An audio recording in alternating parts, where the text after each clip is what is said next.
na bandi ete tokotambola esika ya bapere spirituel na biso nyonso tokokende koyebisa bango bakoyoka to bakoyoka te bakomona to bakomona te tosengi na bango bafandisa biso nyonso mpo bakongole tosolola lokola bana ya mboka.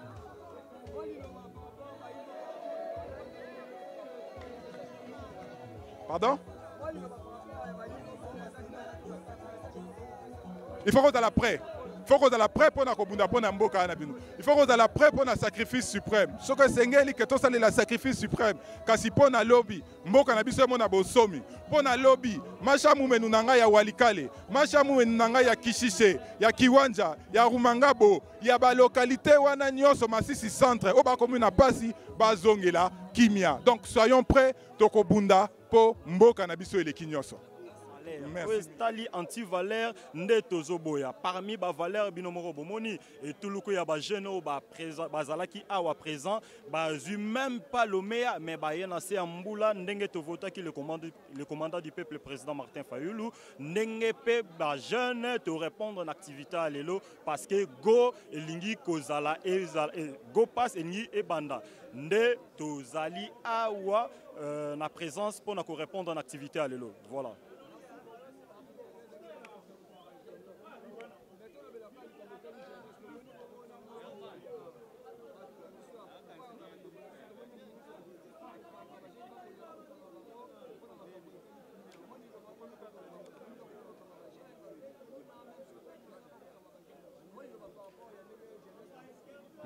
Merci ndeko Mutamba ngai na ko considérer lokola mbwa ya Kopal. Mutamba na bengi lisusu mbwa ya Kopal. Pourquoi na lobby Mutamba azali mbwa ya Kopal? Parce que ba jeune ba ko kangalelo. Certes, baza bato ba ko botola, o ba ko yokisa biso pasi, ba ko kata, mais Mutamba en tant que ministre ya justice fallait d'abord akende na source, na cause. Mutamaela lobaka, moto asali likambo yo, cause. Et loko nini tindie pour que asala yo. Bana wana lelo bako yiba bako kata. Bato yo baza ko sala ke bana wana bakoma na degré ezali bango moko gouvernement. Comment Mutamba akangi mwana o ayibi sake, mwana o ayibi téléphone, mais atiki bandeko ba yibi ba million. Comment Mutamba azokanga bano bako kata, mais azotika bato bako détourner ba millions du jour au jour, notamment RAM plus ou moins 300 et quelques millions de dollars. Mais azokanga bano yo plus o bazo sala mabe.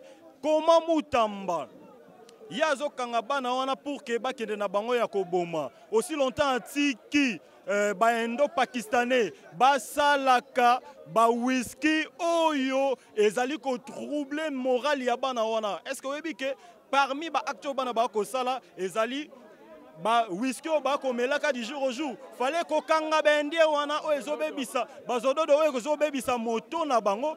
Fala bandana na bendien, fala bandana na ba ministre ba ko détourner mbongo à l'état du jour au jour. Donc pour ngai Mutamba aza ministre ya TikTok, ministre oyo ya pole ya matu vu akosala makambu pour que bato ba mona lobby alobaki ete na bimisi bato parce que prison est tondi. Lelo yemoko a changé, bato bazonga na prison parce que baza ko yiba. Donc c'est un peu ça Mutamba.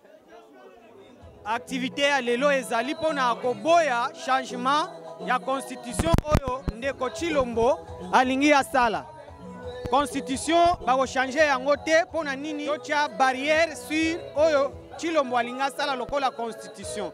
Donc na mikolo koya biso tokozala na nzela pona koboya likambo wana. Merci. Merci monsieur le journaliste.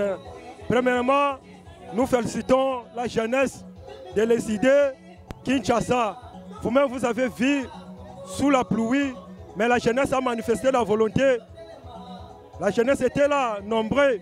Et vous avez vu comment l'activité a été passée sous la pluie. Mais cela a été passé bien. Et nous sommes venus ici pour dire non à l'initiative de la révision ou changement de la Constitution que le pouvoir veut initier. Puisque jusque-là, la population congolaise est en train de souffrir. Il n'y a pas de boulot pour les jeunes. Et vous attendez aussi des arrestations de jeunes inutilement. Maintenant, il faut poser d'abord la question, au lieu d'aller tuer des jeunes, il faut poser la question pourquoi ces jeunes ici sont en train de faire tout ce qu'ils sont en train de faire. Et vous ne pouvez pas aller plutôt condamner des jeunes parce qu'ils sont des Koulouna. Mais il faut poser d'abord des questions. Pourquoi ces jeunes ici, il est devenu Koulouna? On n'encourage pas ça. Ce sont des faux pratiques. Mais aussi, ceux qui sont au pouvoir, ils vont nous mettre dans de bonnes conditions. Et c'est pour cela que nous sommes venus présenter à l'invitation qui a été donnée par notre président numéro 1 de la Ligue des jeunes de l'ECD, Yves Badjogo et Divine Lala. Nous avions écouté tout ce que le président Yves Badjogo a dit. Maintenant, nous disons ceci à la population congolaise, que cette population-là soit prête. À bientôt, nous serons là sur la rue et nous allons appliquer l'article 64. Voilà le message que nous donnons à la population. Ne tombera pas. Un coordonnateur et Makassi a subi les boto Asala polo potele pour la Fayulu. Boto Makassi. Neko maloba na mboka bayoka yo. Na Congo. Na Congo. Changer Chilombo, Zika Constitution. Na Congo. Changer Chilombo, Zika Constitution. Changer Chilombo, Zika Constitution. Changer Chilombo, Zika Constitution. Marquez Fayulu. Merci Banamboka. Maboko Rabiso Makassi. Voilà. Ma coordonnateur au Makambagabino, Boebi Bango Manamboto Bote. Merci. Le peuple est souverain. Boto Bote. Alors, Nazali Kopenga, Elombe Mobali. Oyo, Atonisa, Libaonioso.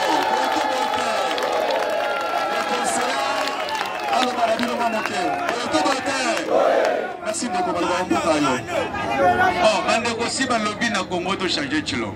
Maintenant na yé makanzie mo pona pesa bino mbote. Résistant jusqu'à maman. Résistant jusqu'à maman. Résistant jusqu'à maman. Je serai résistant jusqu'à maman. Résistant.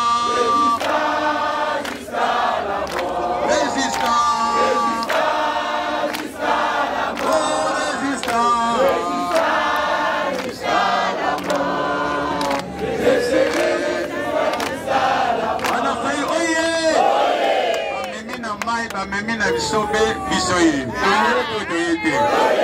tobandi musala to tobandi te bakanisaki soki bazimbisi biso nde tokangi mono bamikosi bitumbe ekomi maka. Merci beaucoup Nzamba Pambolo ebale bonene Bisomoni kaka pene ya Fayulu. Oyo mabelela kimbangu. Maboko Makassi pour la petite moto. Maboko Makassi. Aïe. Omape. Maboko Chabi. Maboko Makassi pour la petite moto. Yale, ayalo bana peuple ko. Yale, ayalo bana peuple ko. Yale kala golobate. Abongo balobana mbuka na yo. Maboko na biso moko maboko. Nalingi na biso Stofani. Caméra ozomona eza na opération moko direct esalama. Tata Mokonzi, le commandant du peuple, le président élu Martin Fayulu Madidi Azota Labiso. Nalingi to pese moto to kosa la direction ya palais présidentiel populaire. Father to na ko pese moto. Bana changu. Bana Martin Fayulu. Tata Mokonzi ya mambote ya bana changu ya mwana. Merci.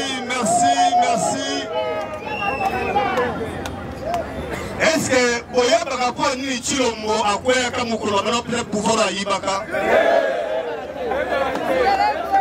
akopesa bino secret na ngolelo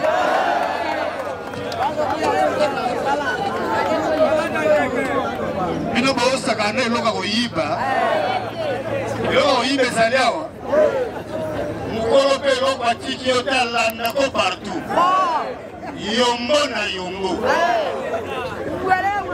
na olono mingi te nalingi moto moko liboso na nga apesede ngai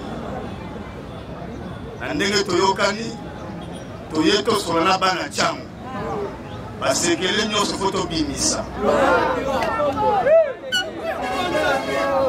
ese bokopesa biso litoi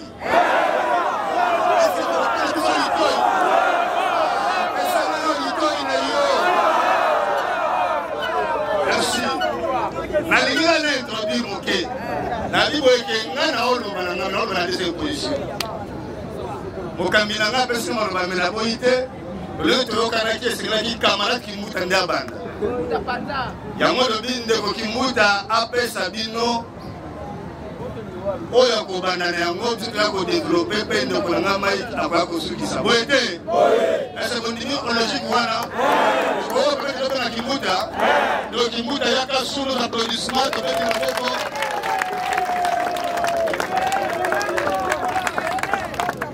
bana ya Martin Fayulu mbote na bino comité. J'espère que coordonnateur et en résistance à cause en Haïti.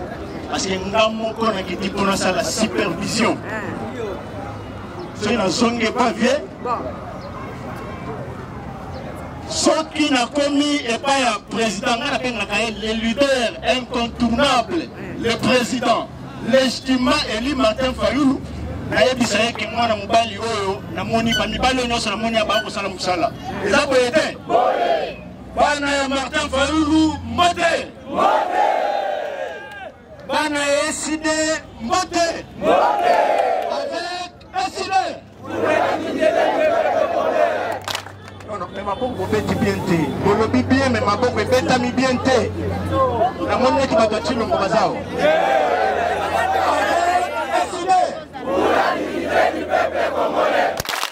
voilà, avec SID, pour les Congo forts et prospères.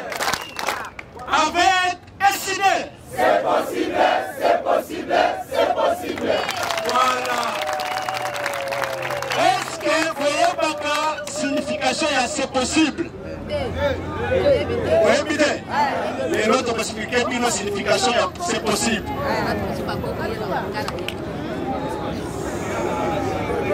Bapesi na minute belete bapesi na 10 minutes na respecter ta ngai. Na linga ki expliquer d'abord eloko oyo elobaka c'est possible. Na kati ya SID ata oyibi pouvoir ne ba yiba biso pouvoir na 2018.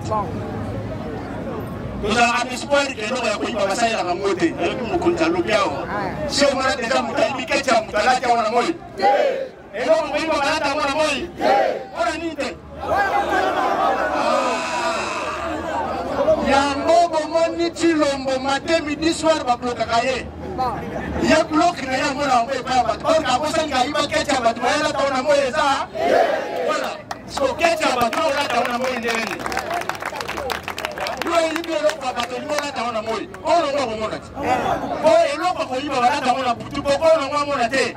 Siko ye ao yibe lo ba ba to ngasa ila mona moye. E bosimba. Ya mo ni mboke zo ta mona lisusu te. Pourquoi? Parce qu'à l'ati, qu'est-ce qu'il y a? Et puis qu'est-ce qu'il y a Martin Fayulu. Numéro de Yéné à Martin Sandenge mon côté, Katia Banangé du maison Simarate.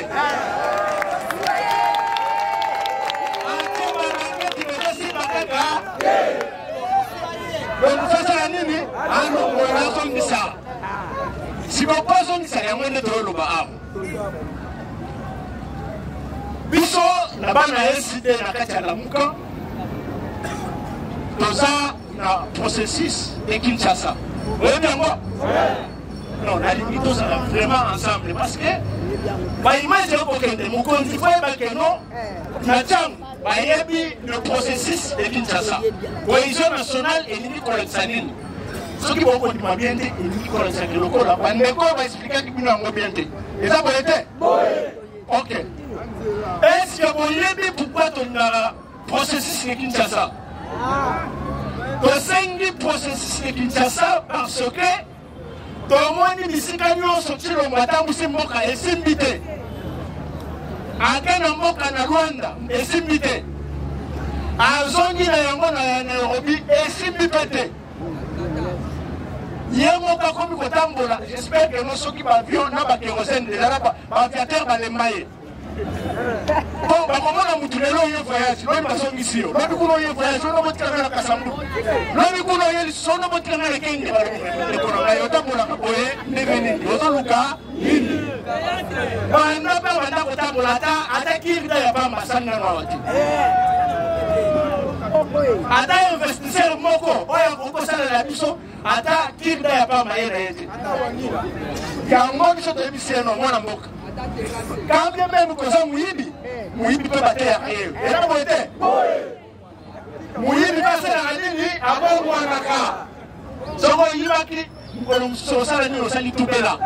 Somo Sali Toubela, Batouaro, Sali Nini, Padim Bissio. Le temps où Sali Toubela, tu vas au Salani. Abadi Bissawete, Osanani, Mouibi. Yango, le président, l'estimant Eli Martin Faïdou Alobi. Tellement que autant de monde partout, tout le monde est simité. Tout le monde a un biso na bisobana ya Congo. Tout le monde la vérité, tout le monde pardon. Et puis tout le monde qui de Kokotala, tout le monde a la biso.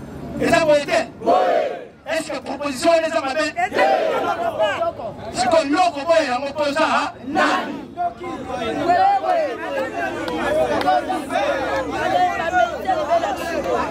Est-ce que si on a déjà eu bien l'autre à Moutou, mais Moutou a l'élection de Korangaï, qu'est-ce que tu as eu bien ça à Ngaï, mais à l'objet, avant le Moulayango, n'enfant du Sayonano, on a mon autre Moulavana, balancé. Il y a Boy.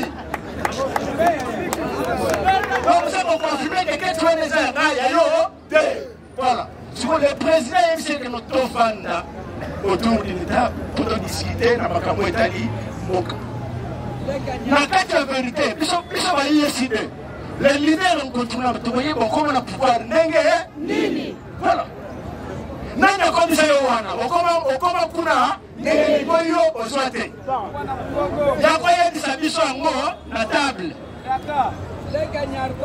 Tobengi pe muto asere kako bisaye pe na tani na bukonziwana ya muyibi yobe fana likola ya dini ya mesa. Okomisa kia kuna tege ni papo samora disike koni. Est-ce que ceux qui vous ont levé le capot, ils ont mabe? Il y a le levé Martin Fayoulou local la scène de cohésion nationale. Mais si on a une libérée à ce mandat, on va faire le gouvernement de l'Union nationale. Il y a comme une contradiction. Il y a comme une liberté. Comme on a dit qu'on a levé la cohésion nationale, il faut créer un gouvernement de l'Union nationale. On a dit qu'on a Congolais. Il y a beaucoup de Lobaki, nous avons Azate. Tellement que pas na décidé, pas na l'amour que tout ça la campagne. Donc ça qui va mon réponse mon lama. Oya. Hapo tunaisha qui va mon ata mama Martha Lambi. Alami ngulu na dise makena wana president oya.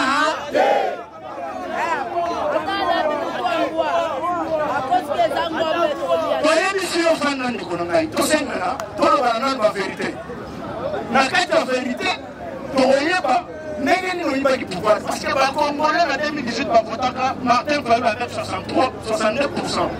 Ils ont combien de couleurs ils ont construit quitté. C'est que c'est un pardon. La famille va soigner la Boudaka. Si la famille soigne la message, mais l'essentiel que tu aies la vérité. Ceux qui t'ont pas de vérité, c'est que tu sais pardon. Ah, ne voyons pouvoir on a libaka yango parce que balba que yo ozalaka distrait. Alors yango ngana sala nini?